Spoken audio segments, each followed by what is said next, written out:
Hello everyone, X4's here, and welcome to JoJolion chapter 107 review and discussion. And I know guys, things look a little different around here, but I'm still in the same space. I just rearranged and decorated my studio a little bit, and it turned out kind of cozy, so I want to reflect that same vibe in the review. So hope you guys appreciate a little bit of a new environment, some new scenery, and a change of pace. But let's get right into this month's chapter because it's very exciting. So the last chapter, 106, ended with the big reveal of Kato Higashikata being back. She's finally brought back after like 3 or 4 years, and what the hell is she going to do in this story? So many theorizing around this character. Is she associated with Toru? Is she going to be a villain? Is she a good guy? And all of those questions, pretty much all of them, are answered in this chapter. This chapter is absolute fire. It's very fast paced, so Kato is brought back. It's explained what she wants to do, and she even begins to enact her plan. So some really cool stuff, as well as, starting with the cover page, we see her stand. And spoilers, guys, I'm sure you've all read the chapter. The stand is called Space Trucking. And I know so many people were like, oh, it's going to be like Queen of the Stone Age or Kings and Queens, something to do with like the kings and queens of the deck of cards, as her stand involves a deck of cards, but no, it's called Space Trucking, which still technically has king in the name, which fits for the Higashikata family. It is a deep purple song off the album Highway Star, I believe. It's kind of just like a classic rock song, not too many like meaning or significance that I've picked up, but I'm sure Aeon Star is all over it, analyzing the lyrics and everything. But yeah, it's a pretty cool looking stand, and we get spoiled on it on the cover page as well. We can see its humanoid-esque form in the background, and it looks like a stand. That's pretty much all I can say. It has some really cool themings of like kings and queens and jacks and clubs and spades and all the things you would find in a deck. So yeah, it's pretty cool. Space Trucking. This cover page was initially leaked and people thought the stand was called Grandmother, but no, it's just saying that she is the grandmother of the Higashikata family. We have some text on the left and right, vertically written for some reason, but it's pretty much just recapping what's going on in the story. Josuke's invisible soap bubbles have put Toru in a desperate state, and now the Higashikata grandmother Kato has arrived. And the chapter title is called Higashikata Kato's Attack. And attack is in quotation marks. It's like, is she really here to attack? What does she want to do? And it all pans out in this chapter, and I can't wait to discuss it with you guys. Also, as of today, the day I'm recording this, May 19th, 2021 marks the 10-year anniversary for JoJolion, as it first aired in Ultra Jump in May 19th, 2011. So thank you, JoJolion, the gift that just keeps on giving, by far the longest part of JoJo, and it is just a huge milestone for Araki as an author and an artist, as well as the series itself, a part that has lasted 10 years. And it's just incredible that Araki, at his age, is able to create a manga of such quality and is very consistent with releases. So big thank you to Araki. We love you. We appreciate your work, your art, and everything. And yeah, thank you for 10 years of JoJolion. And thank you guys for watching the reviews for nearly 6 years now. I think it's been like 5 years since we've been reviewing. It's been a long time. So yeah, I appreciate you guys all coming along this journey with me. So getting right into the chapter here, starting with the first couple pages, we just see Josuke at the TG University Hospital. It is quite a somber scene where he says, "Soft and wet, go beyond." Like, he's kind of out of it. He's not very excited anymore. He's in a very desperate state. Like I said, it's a very somber scene where we just have Josuke walking through the hospital, making his way back to Holly's room, where we see Holly hooked up to her IVs, laying on her hospital bed, and surrounded by her is Kei Nijimura dead on the ground, as well as Mamazuku Rai. Josuke is looking really beat up. His lip is swollen, his face is all puffy, and the rock that was covering his eye is also broken, so a slight design change for Josuke. He can now see out of both eyes, but yeah, in a very rough spot for Josuke, but at least it was all worth it. Maybe, we got attacks on the head doctor, and he's kind of out of the loop as well, because I'm sure that head doctor, physical stand form, isn't really attacking Josuke right now because he doesn't really have any plans to pursue Toru. He's already got all of his attacks off on him. So we see Josuke make his way out of the hospital, and assumingly he'll be able to make his way to the Higashikata estate now because there's no threats. He's pretty much done at the hospital, and we get this scene where we're like zooming through space in this panel right here.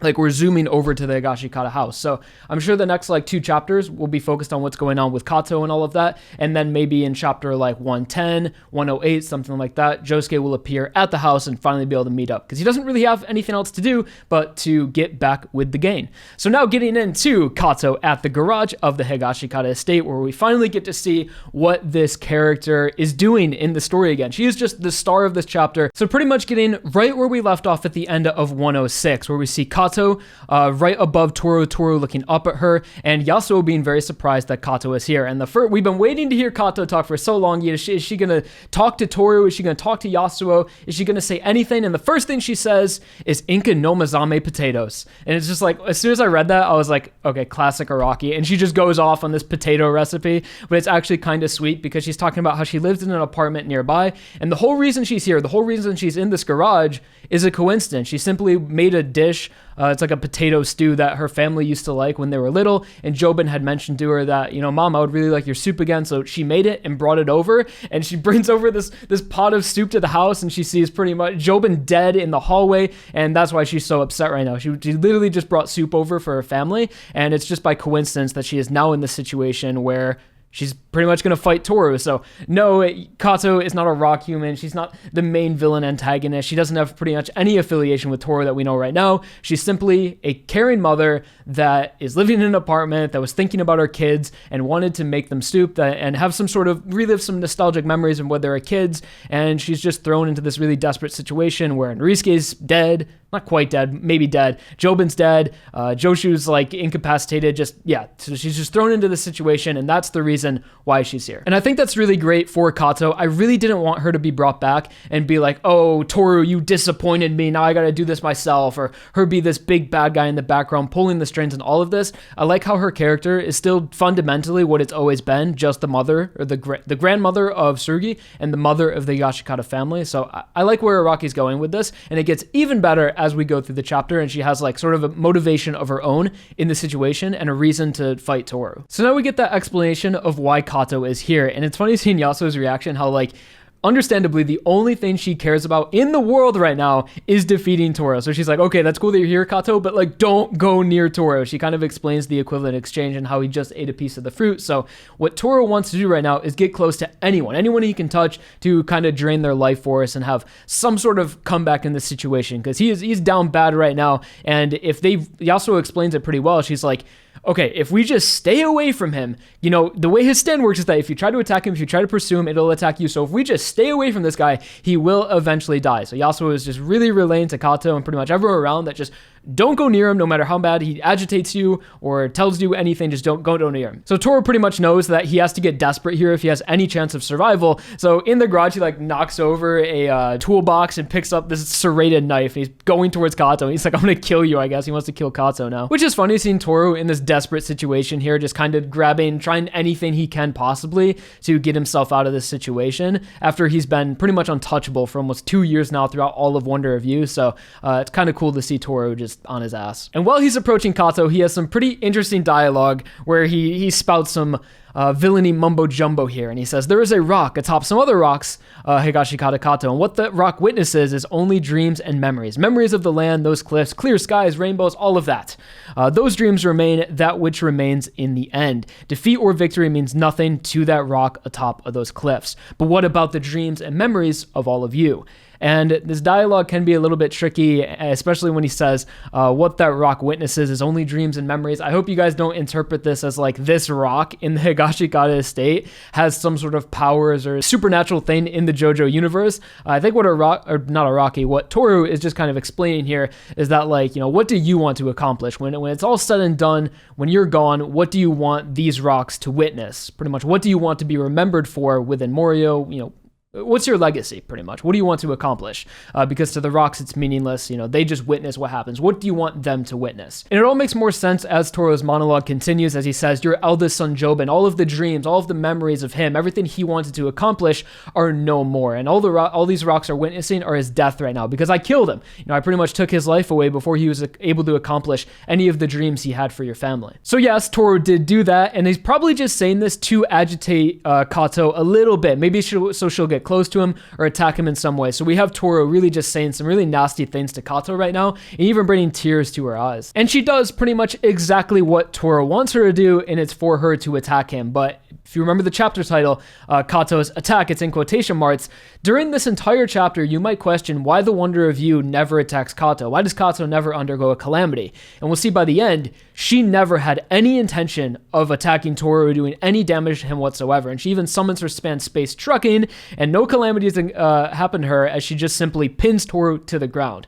She doesn't want to hurt him. She doesn't want to attack him. She just wants him to stay where he is, which I guess doesn't necessarily equal an act of pursuing. And we see a cool panel of space trucking behind Kato. Really nice looking stand like we talked about during the cover page.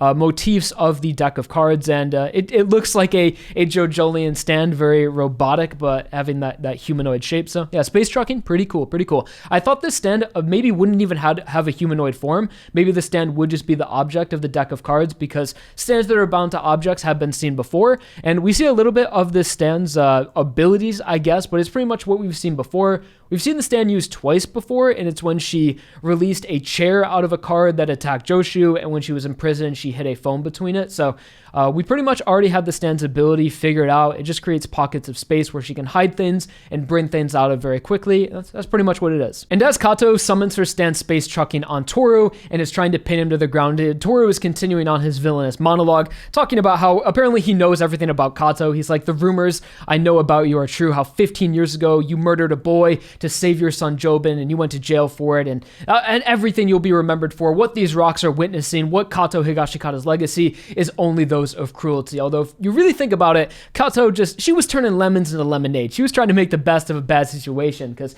Jobin was being bullied when he was a kid. He accidentally used speed cane to kill this boy. Kato's like, oh, there's a dead kid here. Jobin's suffering from the rock disease. This kid's already dead. Let's just equivalent exchange that real quick, and we'll try to cover this up. But she did eventually get caught for it. So Kato wouldn't really have, I don't think Kato would ever go out of her way to be like, oh, my son's dying, let's go find a boy and murder him.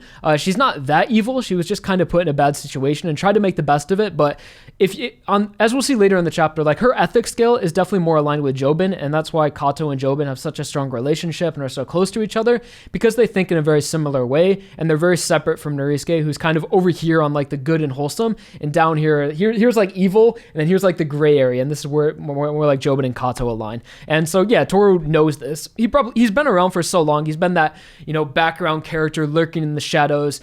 He had a relationship with Yasuo. He knew her when she was really young. He apparently killed Mamazuku's father. So just more exposition of how Toru has been this villainous character in the background and has dirt on pretty much every character, and he knows so much because he's been around for so long.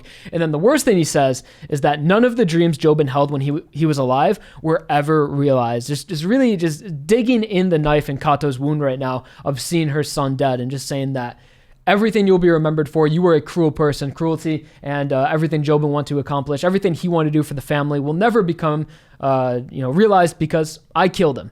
And he's just really trying to send Kato over the edge so he can take her in the equivalent exchange. And following that, we get to see some space trucking action where she's playing 52 pickup on Toru's body right now, where she just drops some cards on him, and like Echoes Act 3, they pin him to the ground. And it's a really cool the way it looks, how it kind of just, anything that falls on these cards is sent into this pocket dimension. It'd be cool if like you flip the card around and like whatever was trapped in the card was on the card face. I think that'd be like a cool visualization for the stand. But yeah, these things are falling. The knife is like falling through a card. So yeah, Kato's stand is really cool, and it's some really cool imagery, kind of some Rene Magritte, some surrealist painting vibes. And as Kato's explained her stand saying space trucking, it just hides things in between cards. Yasuo is so pissed. She's like, what are you doing? Like, stop attacking him. I said if we just leave him be, he'll die eventually. And she says you shouldn't be attacking him at all. And if you notice here, we do see a panel of Wonder of You who kind of is summoned, and he's like, okay, is there a calamity I can cause? But a calamity never comes, because like I mentioned, that Kato has no intention of attacking Toru. She doesn't have any malicious intent towards Toru at all. Maybe she's upset about the things that he did to her son, but right now she only has one goal in mind, which has still not yet been revealed to the reader. But this chapter did a very good job at building up that tension, especially when the Wonder of You appears. It's getting a little bit closer, and Yasuo is like, no, a calamity is going to happen, but the calamity never comes. And Toru is beginning to realize this as well, as Kato says, I have no intent on attacking you. I'm simply just explaining to you how my stand works right now. Maybe giving you a visual demonstration.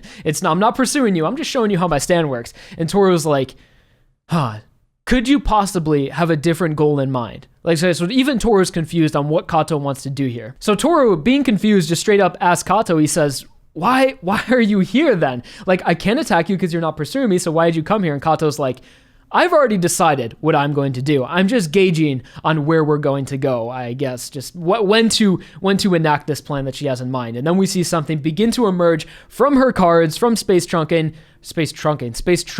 and then we switch to a flashback, which takes up pretty much the rest of the chapter and is back maybe a few weeks ago. Obviously, Jobin's still alive, and we see he's putting on like a little Speed King cufflink, which was also on the Head Doctor in one of Araki's latest colored illustrations of Toru and the Head Doctor. So maybe just some visual similarities, but I don't think it has any importance in like the canon of the story that the Head Doctor and Jobin have the same cufflinks. But this flashback right here, it's cool seeing Jobin and Kato interact each other, but it's kind of like, at least to me, been reading JoJolion for so long, the time isn't used very effectively because like half of it is Jobin explaining to Kato how the equivalent exchange works, what the new fruit is, and how he got it, which we as the readers already know. We've seen Jobin explain this like 3 times now, and we've seen how equivalent exchange works probably like 50 times, even the new equivalent exchange. So Jobin just, one of his beetles had like a broken mandible, and he was hiding the branch underneath it, and he's like, look, one of the mandible's fixed. It took from this one, equivalent exchange, boo-doo-doo-doo,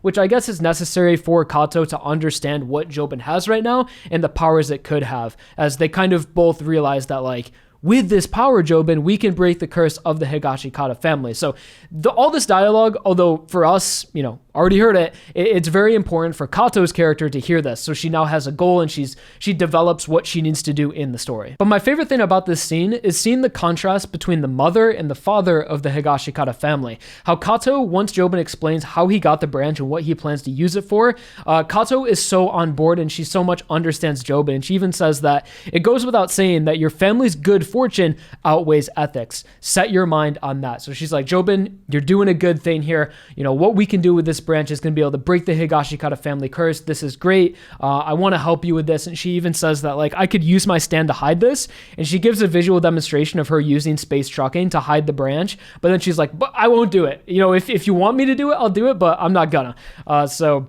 Yeah, it just shows that Kato is really on board. And if you would put Norisuke in this situation, as when Norisuke saw that Jobin had the new Rokakaka, he was like terrified, and he was like, Jobin, I can't believe you would do something like this. I can't believe you would, go through such lengths and hurt so many people for your family. Because you remember he killed Ojiro and his girlfriend because they knew about the branch. And Jobin is just trying to cover up this branch, has done some really moral borderline things. So Norisuke totally against it, Kato totally on board, and that strengthens their bond and shows that they're really close to each other, and again establishes why Kato would be so upset that Jobin is found dead, because they have just such a strong relationship and think so much alike. And I mentioned earlier that this scene isn't like the best use of time, because like it's just kind of like something that was necessary, but for us, the readers, isn't that interesting. Like, yeah, it's cool seeing Kato and Jobin interact, but just the dialogue is like, Jobin's like, this branch, I obtained it during the fire in the orchard. There was a character named Poor Tom who I stole it from. And then like later, Kato's like, the fire you mentioned, was this the one in the orchard? And Jobin's like, yeah, I said that. So the dialogue kind of drags a little bit, but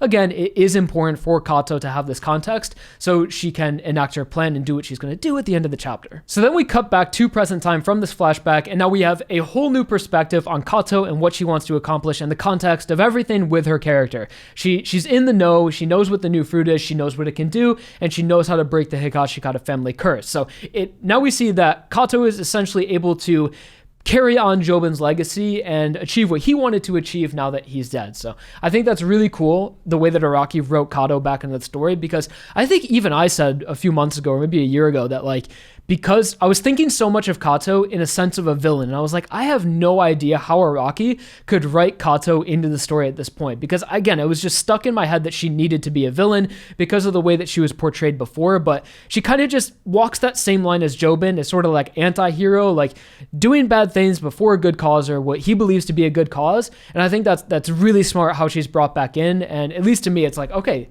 that works. That is a way that logically Kato can come back into the story and just continue Jobin's legacy and continue his goal and further the plot of JoJolion. So that's really great. I love the way she was brought back into the story, and I think it works really well in the context of this situation right now, and is going to bring some resolution to this curse that we've been fighting and bring the story back to the focus of breaking the Higashikata family curse. So even after this flashback, we know that Kato understands the equivalent exchange and she understands the power of the fruit. But when she's pulling that card out, I still didn't necessarily know what she was going to do. And then out popped Tsurugi from the deck of cards. And I'm like, oh shit, Tsurugi's in the cards. So like, that was like something I never saw coming. And I don't know, dude. It's just really, really, really cool moment in JoJolion when something is just completely unexpected. And especially a development. Like, this is something that JoJolion has been leading up to throughout the entire part. I had a Tsurugi video that I made like 4 years ago, back in like 2016 or 17. And I was talking about, you know, where JoJolion will end up. And what I mentioned is that, like, if anything's certain in JoJolion, the one thing we will see is how Tsurugi either suffers from the curse or is cured from the curse. Like, that's something that needs to happen. The part just can't end with Tsurugi being like, oh, I'm dying from the rock disease. Who knows how Tsurugi will be healed? So finally seen in chapter 107, that finally happening is like the one thing that we knew we would always see in JoJolion. So it's finally happening, which is really cool. But it also begs the question, how did Kato get Tsurugi? Because the last time we saw Tsurugi, he was with Mitsuba. So I wonder if Kato had an interaction with Mitsuba where it's like, I need Tsurugi. Takes Tsurugi, puts him in the cards, and then just goes out into the garage and then interacts with Toru in this way. And we actually see Tsurugi make contact with Toru's face and is sucking the life out of him. And we just get this nice double page spread to end the chapter where Kato says, this is Kato's goal. She came from the garage for Tsurugi to do an equivalent exchange. And then the last thing we see in the chapter is the head doctor coming up behind Kato, and then Tsurugi and Toru having some sort of an exchange take place. And I don't understand how this is exactly going to work, because like Toru's like, okay, I need someone healthy to do an equivalent exchange on, but now we have a rock human who is dying with a human who is suffering from the rock disease. So this is completely unprecedented, and I have no idea what the result will be of these two doing an equivalent exchange, because they're both kind of messed up. So possibly, I'm sure Toru can't really take much from Tsurugi. So he's been wanting to get near Kato or Yasuo or any of the other family members to take the healthy cells. But now that it's Tsurugi that he is doing an exchange with, can he take anything from Tsurugi, whose body is turned to rock? And, you know, probably not. And I think that's how this is going to work out in the end. So Tsurugi is going to take all of the life force that's left in Toru, and it will be able to heal Tsurugi. I think that's the most logical thing, and I think that works out. And seeing this finally come to fruition, where it's like, it makes so much sense why the head doctor never attacked Kato. She never had any intention on attacking Toru. She only wanted to save Tsurugi through an equivalent exchange, and it just works out really well. And I think in the next chapter, like, that's good writing. That would be perfect for Toru to be defeated and Toru's death resulting in the rebirth of Tsurugi and him being cured of his rock disease. Like, that everything just comes full circle with that. It gives meaning for Jobin's death. It brings Kato back into the story in a meaningful way and gives her some retribution as well as defeating Toru, as well as healing Tsurugi, and just wraps everything up super nicely. So this sequence of events in this chapter was just perfect, honestly. I had my doubts in JoJolion where, like, how is Araki going to take things from here? How are we going to defeat Toru? And I think essentially Josuke getting the finishing blows with the soap bubble, and then the real finishing blow being able to heal Tsurugi. I think that works really well, and it's very impressive the way Araki's wrote it. So this chapter was really good, and the more I've read it like 4 times now, and each time I read it, it's just like everything's clicking in my head. It's like, that has purpose now. That works out. That works for Tsurugi's character. That works for Kato. And it was A+ seeing all this come together. And I really hope it's just like smooth sailing from here. I hope there's no like attack on Kato and the head doctor gets one less calamity. I think that is just perfect where it is. Araki. Toru dies to save Tsurugi, so none of the other Higashikata family members have to die. Jobin's able to, you know, his death has some meaning now, and we're just able to move on from here. So that would be perfect. So yeah, guys, if you couldn't tell, I really like this chapter. I love the pacing of it. I love the clever writing. I love how it looks like it's going to bring a conclusion to Toru's character, as well as a resolution to Tsurugi's character, and bringing Kato back and giving purpose to Jobin's death. And everything I mentioned just worked really damn well. So let me know what you thought about the chapter, and let me know your predictions for JoJolion chapter 108. Also, guys, I would really appreciate it if you guys would check out my clothing line, Break Free Supply. We are currently holding our first sale event this week, the first sale we have ever done on Break break free. It's starting this week and ending this weekend on Saturday. So you guys can get shirts for as low as $20 and $25 and hoodies for as low as $40 and $45. We're just trying to clear out all the leftover stock we had from our last 2 drops and make some room for some new products coming in summertime. So you guys can pick up something like our Lady in Stone design right here on the website for cheap, and it's just a great way to support myself and the channel, and I would really appreciate it. So thank you guys so much. Again, like the video if you enjoyed, subscribe for more, check out Break Free for the sale, and yeah, I'll talk to you guys all very soon. Enjoy the rest of your day. Peace.